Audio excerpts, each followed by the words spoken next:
एक बार हजरत ख्वाजा मोइनुद्दीन चिश्ती रहमतुल्लाह अलैहि इस्लाम का पैगाम फैलाने की नीयत से अपने कुछ मुरीदों के साथ अजमेर शरीफ के एक स्थान पर तशरीफ लाए। जिस मुकाम पर हजरत ख्वाजा मोइनुद्दीन चिश्ती रहमतुल्लाह अलैहि ने क़याम किया, वहां के करीब ही एक बड़ा तालाब था जिसे स्थानीय हिंदू लोग अनासागर कहते थे। उस दौर में इस तालाब की वसात और पवित्रता के कारण हिंदू समाज में इसका बहुत एहतराम किया जाता था। उनका यह अकीदा था कि जो शख्स दिन भर गुनाह करने के बाद इस तालाब में गौस्ल करता है, उसके तमाम गुनाह धुल जाते हैं। इसी वजह से वे इस तालाब को हमेशा दियों से सजाए रखते थे। कहा जाता है कि इस तालाब में हर रात दिए जलाने के लिए तकरीबन 3 मन तेल की जरूरत होती थी। तालाब की पवित्रता के कारण वहां सभी हिंदुओं को दाखिल होने की इजाजत नहीं थी। सिर्फ आला तबके के ब्राह्मण ही वहां गौस्ल कर सकते थे और तालाब के पानी को छू सकते थे। उनका यह मानना था कि अगर ब्राह्मणों के अलावा कोई और तालाब के पानी को छू ले तो पानी नापाक हो जाएगा। हजरत ख्वाजा मोइनुद्दीन चिश्ती रहमतुल्लाह अलैहि और उनके मुरीद लंबे सफर से थके हुए थे। कुछ देर आराम फरमाने के बाद जब नमाज का वक्त हुआ तो ख्वाजा मोइनुद्दीन चिश्ती रहमतुल्लाह अलैहि ने हजरत बख्तियार काकी रहमतुल्लाह अलैहि को अजान देने का हुक्म दिया। हुक्म पाकर हजरत बख्तियार काकी रहमतुल्लाह अलैहि ने अजान देना शुरू किया। उस वक्त हिंदुस्तान में तौहीद का पैगाम और अजान के अल्फाज किसी ने नहीं सुने थे। जब लोगों ने पहली बार अजान के अल्फाज सुने तो उनके दरमियान हलचल मच गई। लोग अपने घरों से बाहर आकर एक दूसरे से कहने लगे, ये फकीर लोग कहां से आ गए और ये क्या पढ़ रहे हैं। अजान खत्म होने के बाद हजरत ख्वाजा मोइनुद्दीन चिश्ती रहमतुल्लाह अलैहि और उनके साथियों ने अनासागर तालाब पर जाकर वुजू करना शुरू किया। जब हिंदू पुजारियों ने देखा कि एक अजनबी दरवेश उनके मखसूस तालाब का इस्तेमाल कर रहा है तो उनके दिल में गुस्से की आग भड़क उठी। एक पुजारी बोला, यह दरवेश कहां से आ गया? बिना हमारी इजाजत के इसने हमारे पाक तालाब को हाथ लगा दिया। हम इस तालाब को कितना मुकद्दस मानते हैं और इन मुसाफिरों ने इसे नापाक कर दिया है। इसका कोई हल निकालना ही होगा। इसके बाद हजरत ख्वाजा मोइनुद्दीन चिश्ती रहमतुल्लाह अलैहि ने तमाम साथियों के साथ मिलकर जमात के साथ नमाज अदा की। लोग ये मंजर देखने लगे और कहने लगे, ये तो कोई अजीब फकीर है।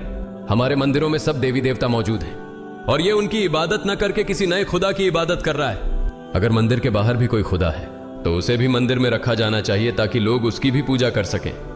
शाम ढलने लगी। शाम होते ही राजा पृथ्वीराज के ऊंटों के चरवाहे अपने ऊंट लेकर उस जगह पहुंचे। इत्तेफाक से हजरत ख्वाजा मोइनुद्दीन चिश्ती रहमतुल्लाह अलैहि उसी जगह पर तशरीफ फरमा थे जहां आमतौर पर राजा के ऊंट आराम किया करते थे। चरवाहों ने देखा कि एक दरवेश का काफिला उनके मुकाम पर आकर बैठा है। उन्होंने हजरत ख्वाजा मोइनुद्दीन चिश्ती रहमतुल्लाह अलैहि और उनके साथियों से कहा, अरे फकीर बाबा, आप कहां से तशरीफ लाए हैं और यहां आकर बैठ गए? क्या आपको मालूम नहीं कि यहां रोजाना राजा पृथ्वीराज के ऊंट आराम फरमाते हैं? राजा के ऊंट यहां आराम करते हैं। ये जानते हुए भी आपने यहां बैठने की जुर्रत कैसे की? हजरत ख्वाजा मोइनुद्दीन चिश्ती रहमतुल्लाह अलैहि ने उन चरवाहों को नरमी से जवाब दिया, बाबा, हम मुसाफिर हैं और अनजान हैं। हमें मालूम नहीं था कि इस मुकाम पर राजा के ऊंट आराम करते हैं। चूंकि हम पहले ही यहां रात गुजारने का इरादा कर चुके हैं, तुम अपने ऊंटों को आज किसी और जगह आराम देने ले जाओ। आसपास बहुत सी जगहें हैं। हजरत ख्वाजा मोइनुद्दीन चिश्ती रहमतुल्लाह अलैहि का जवाब सुनकर पृथ्वीराज के चरवाहे बोले, फकीर की हिम्मत तो देखो, कहता है कि राजा के ऊंटों को कहीं और ले जाएं और खुद यहां बैठे रहेंगे। फकीर बाबा, यह तो हरगिज मुमकिन नहीं है। राजा के ऊंट अपने ही मुकाम पर बैठेंगे। यह कहकर चरवाहों ने हजरत ख्वाजा मोइनुद्दीन चिश्ती रहमतुल्लाह अलैहि और उनके साथियों को वहां से उठाने के लिए दुर्व्यवहार करना शुरू कर दिया। हजरत ख्वाजा मोइनुद्दीन चिश्ती रहमतुल्लाह अलैहि बहुत ही सरल स्वभाव के थे। जब उन्होंने देखा कि चरवाहे दुर्व्यवहार कर रहे हैं तो उन्होंने बख्तियार काकी रहमतुल्लाह अलैहि से कहा, बख्तियार, हम यहां बैठकर क्या करेंगे? जब राजा के ऊंटों को यहीं बैठाना है तो रहने दो, ऊंट यहीं बैठे, हम यहां से जा रहे हैं। यह कहकर हजरत ख्वाजा मोइनुद्दीन चिश्ती रहमतुल्लाह अलैहि अपने साथियों के साथ वहां से चले गए। अगली सुबह जब ऊंटों को फिर से चरागाह में ले जाने का समय आया तो चरवाहे ऊंटों को उठाने की कोशिश करने लगे, लेकिन बार बार कोशिश के बावजूद वे ऊंटों को उठा नहीं सके, क्योंकि अल्लाह के वली हजरत ख्वाजा मोइनुद्दीन चिश्ती रहमतुल्लाह अलैहि ने कहा था कि ऊंट यहीं बैठेंगे। अल्लाह रब्बुल आलमीन ने उनकी यह दुआ कबूल कर ली थी और ऊंटों को आदेश दिया था कि जब तक मोइनुद्दीन चिश्ती खुद नहीं कहेंगे तब तक वे यहीं बैठे रहेंगे। इसके बाद चरवाहे ऊंटों के न उठने का कारण जानने लगे। उनमें से एक नेक चरवाहा था जिसने कहा, क्या तुम्हें याद है कि हमने कल यहां से एक दरवेश को उठाया था? जाते जाते उन्होंने कहा था कि हम जा रहे हैं, राजा के ऊंट यहीं बैठेंगे। मुझे लगता है कि उनके कहे शब्दों के कारण ही राजा के ऊंट उठ नहीं पा रहे हैं। शायद वह कोई बड़े वली हैं या अल्लाह का कोई अवतार है। इस बात को महामहिम राजा के समक्ष रखते हैं। इसके बाद चरवाहे पृथ्वीराज के पास पहुंचे और हाथ जोड़कर निवेदन किया, महाराज, हमने बहुत कोशिश की, लेकिन आपके ऊंटों को उनके स्थान से नहीं उठा सके और उन्हें चरागाह में घास चराने नहीं ले जा पा रहे हैं। राजा पृथ्वीराज ने आश्चर्य से पूछा, क्या ऊंटों को कोई बीमारी है जिस कारण वे उठ नहीं पा रहे? चरवाहों ने कहा, महाराज, ऊंट पूरी तरह स्वस्थ हैं, उन्हें कोई बीमारी नहीं है।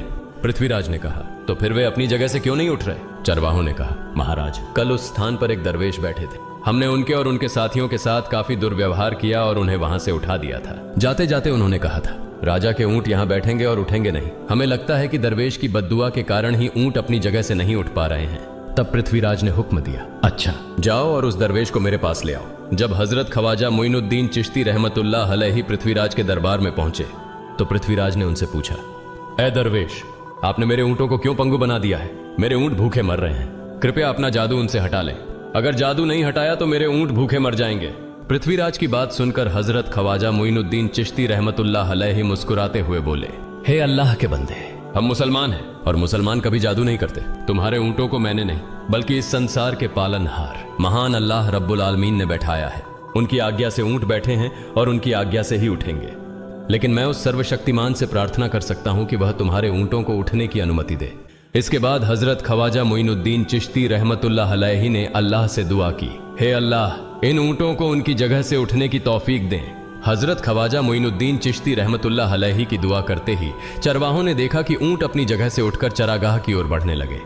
यह दृश्य देखकर चरवाहे चकित रह गए और हजरत ख्वाजा मोइनुद्दीन चिश्ती रहमतुल्लाह अलैहि की करामत की खबर पूरे अजमेर में फैल गई। जैसे जैसे हिंदुओं के बीच हजरत ख्वाजा मोइनुद्दीन चिश्ती रहमतुल्लाह अलैहि की करामत की बातें फैलने लगीं और इस्लाम की महानता उनके सामने प्रकट होने लगी, मंदिर के पुजारी भयभीत हो गए। वे सोचने लगे, अगर यही चलता रहा तो सभी हिंदू मुसलमान बन जाएंगे।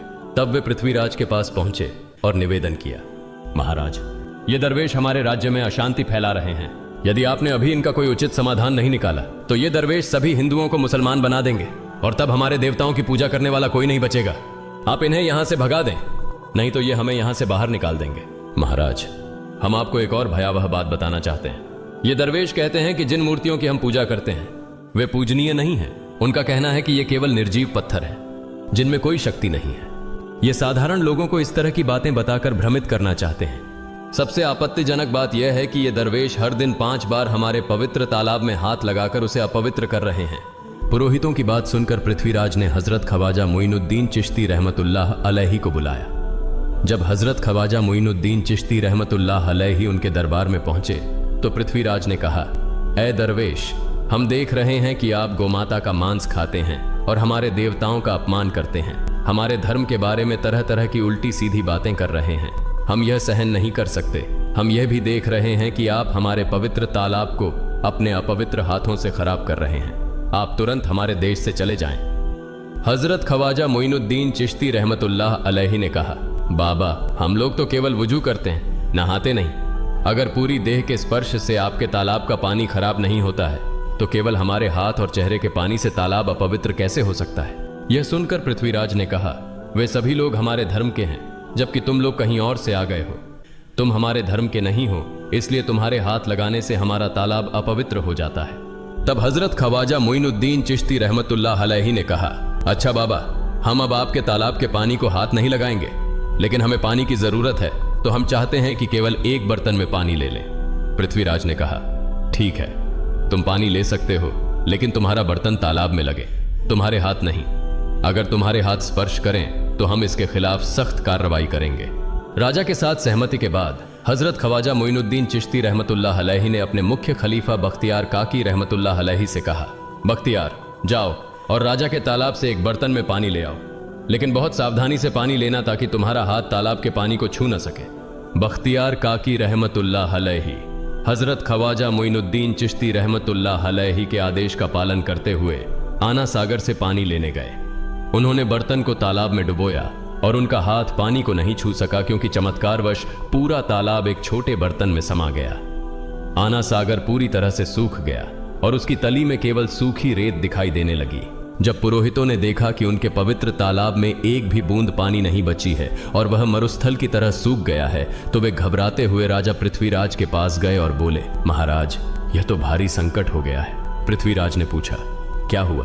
पुरोहितों ने कहा, उस दरवेश ने हमारे पूरे तालाब का पानी ले लिया है। अब हमारे पवित्र तालाब में एक बूंद भी पानी नहीं है। अगर इस तालाब में पानी नहीं होगा तो हम अपने पापों का प्रायश्चित कैसे करेंगे? दूर दूर से हजारों हिंदू लोग इस तालाब में स्नान करने आते हैं ताकि वे अपने पाप धो सकें। अगर पानी नहीं रहेगा तो वे यहां आना बंद कर देंगे, जिससे हमारा बड़ा नुकसान होगा और अजमेर की मान मर्यादा मिट्टी में मिल जाएगी। पृथ्वीराज गहरे विचार में पड़ गए। वे हजरत ख्वाजा मोइनुद्दीन चिश्ती रहमतुल्लाह अलैहि के खिलाफ कोई कठोर कदम उठाने से झिझक रहे थे, क्योंकि उन्हें आशंका थी कि अगर उन्होंने दरवेश के खिलाफ सैनिक भेजे और दरवेश ने सैनिकों पर भी जादू कर दिया तो उनकी परेशानी और बढ़ जाएगी। इसलिए उन्होंने कहा, तुम लोग जाओ और उस दरवेश को मेरे पास बुला कर लाओ। मैं देखता हूं कि वह क्या चाहता है।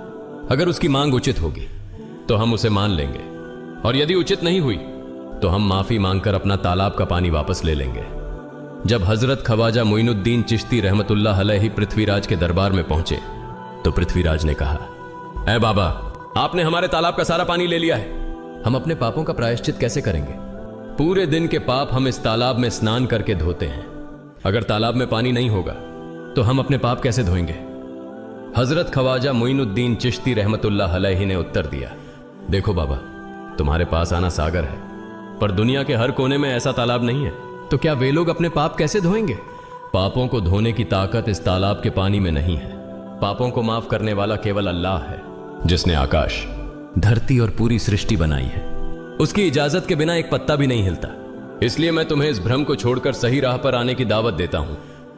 वहां मौजूद हजारों हिंदू हजरत ख्वाजा मोइनुद्दीन चिश्ती रहमतुल्लाह अलैहि की बातें मंत्रमुग्ध होकर सुन रहे थे। इसके बाद उन्होंने कहा, जाओ बख्तियार, जिस बर्तन में तुमने तालाब का पानी लिया था उसे वापस तालाब में डालाओ। बख्तियार काकी रहमतुल्लाह अलैहि हजरत ख्वाजा मोइनुद्दीन चिश्ती रहमतुल्लाह अलैहि के हुक्म से आना सागर में बर्तन का पानी डालने गए। जैसे ही बर्तन का पानी तालाब में डाला, आना सागर फिर से पानी से लबालब भर गया। इस चमत्कार को देखकर वहां मौजूद कई हिंदुओं ने कलमा पढ़कर इस्लाम कबूल कर लिया। यह देखकर हिंदू पुरोहितों और पंडितों की चिंता बढ़ गई। वे पृथ्वीराज के पास गए और बोले, महाराज, यदि अब कोई उपाय नहीं किया गया तो सारे हिंदू मुसलमान हो जाएंगे। पृथ्वीराज ने कहा, मुझे सलाह दो, इस दरवेश का मुकाबला कैसे किया जा सकता है? पुरोहितों ने कहा, यह दरवेश एक बड़ा जादूगर है, इसलिए इसका मुकाबला भी जादू से करना होगा। हमारे बीच एक बड़े पुरोहित और जादूगर रामदेव हैं, उन्हें इसके मुकाबले में भेजें। अगर वह जादू से इसे हरा सके तो हम अपने हिंदू धर्म का गौरव फिर से प्राप्त कर सकेंगे। पृथ्वीराज ने रामदेव को बुलाकर कहा, रामदेव, मैं तुम्हें इस दरवेश को जादू से हराने की जिम्मेदारी दे रहा हूं। अगर तुम उसे हरा सके तो हम अपने धर्म का गौरव फिर से पा सकेंगे। रामदेव ने पृथ्वीराज को आश्वस्त करते हुए कहा, महाराज, आप चिंता न करें, इस दरवेश को हराना मेरे लिए बहुत आसान है। मैं आपके समक्ष हमारे धर्म का गौरव वापस लाकर रहूंगा। इसके बाद रामदेव अपने साथियों के साथ हजरत ख्वाजा मोइनुद्दीन चिश्ती रहमतुल्लाह अलैहि के सामने मुकाबले के लिए पहुंचा। उसने कहा, मोइनुद्दीन, अगर तुम में ताकत है तो मुझसे जादू का मुकाबला करो। मैंने तुम जैसे बहुत से जादूगरों को हराया है, तुम्हें हराना तो मेरे लिए साधारण बात है। हजरत ख्वाजा मोइनुद्दीन चिश्ती रहमतुल्लाह अलैहि ने उसकी बातों का कोई जवाब नहीं दिया। रामदेव ने देखा कि हजरत ख्वाजा मोइनुद्दीन चुप हैं, तो उसने गाली गलौज करना शुरू कर दिया। जब रामदेव अपनी हदें पार कर गया तो हजरत ख्वाजा मोइनुद्दीन ने उसकी आंखों में देखते हुए कहा, रामदेव, तू चिल्ला रहा है, लेकिन मैं तेरे माथे पर ईमान की रोशनी देख रहा हूं। हजरत ख्वाजा मोइनुद्दीन चिश्ती रहमतुल्लाह अलैहि की यह बात सुनते ही रामदेव कांपने लगा, और उसी क्षण अल्लाह रब्बुल आलमीन ने उसके दिल में ईमान की रोशनी डाल दी। रामदेव हजरत ख्वाजा मोइनुद्दीन चिश्ती के चरणों में गिर पड़ा और बोला, हे अल्लाह के वली, मैंने आपके साथ बहुत बेअदबी की है, मुझे माफ करें और मुझे कलमा पढ़ाकर इस्लाम की राह दिखाएं। हजरत ख्वाजा मोइनुद्दीन चिश्ती रहमतुल्लाह अलैहि ने रामदेव को कलमा पढ़ाया और उनका नाम रखा मोहम्मद सादिक। इतिहास बताता है कि बाद में रामदेव मोहम्मद सादिक के रूप में एक बड़े अल्लाह के वली बन गए। प्रिय पाठकों, सोचें, जो रामदेव हजरत ख्वाजा मोइनुद्दीन चिश्ती को पराजित करने आए थे, वही अब उनके हाथ में हाथ देकर इस्लाम की शांति की छांव में आ गए। यह अल्लाह रब्बुल आलमीन का चमत्कार और शक्ति है, जो जिसे चाहे हिदायत दे सकता है। आमीन।